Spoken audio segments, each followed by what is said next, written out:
On the day of his wedding, Ismail was sitting with his bride in the wedding car.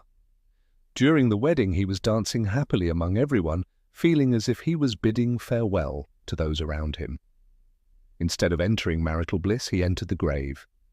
Instead of going to his earthly home, he went to his eternal home. Instead of starting his married life, he began his first night in the grave. Happiness turned to sadness. Ismail Muhammad from the Sharqia had a heart-wrenching final story. Everyone knew him as a man of great manners and ethics. His dream was to get married and establish a home. So, when he got the opportunity to go to Kuwait to work, save some money and return to get married, he did not hesitate. He spent 5 years away from his family and fiancée, all for the sake of earning a living. When he felt he had enough money, he returned to Egypt to marry and start his married life. He posted on Facebook that his wedding was the next day and that he looked forward to celebrating with his friends and family. Due to Ismail's popularity, the wedding was filled with people and there was no space to stand. He made sure to greet everyone personally. From the start of the celebration until the end, he was very happy.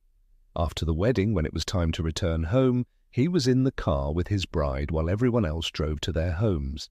Suddenly, halfway through the journey, Ismail collapsed on his bride's shoulder. At first, she thought he had fallen asleep from exhaustion, but when she called him, she realized something was wrong. All the cars stopped and they took him to the nearest hospital.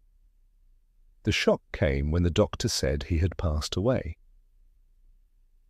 Ismail had suffered a cardiac arrest in the car and did not even reach his home.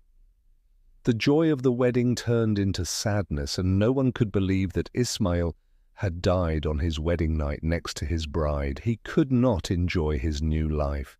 But Allah willing, he will be a groom in paradise. Pray for Ismail's mercy and forgiveness, and may Allah grant his family patience and solace in their loss.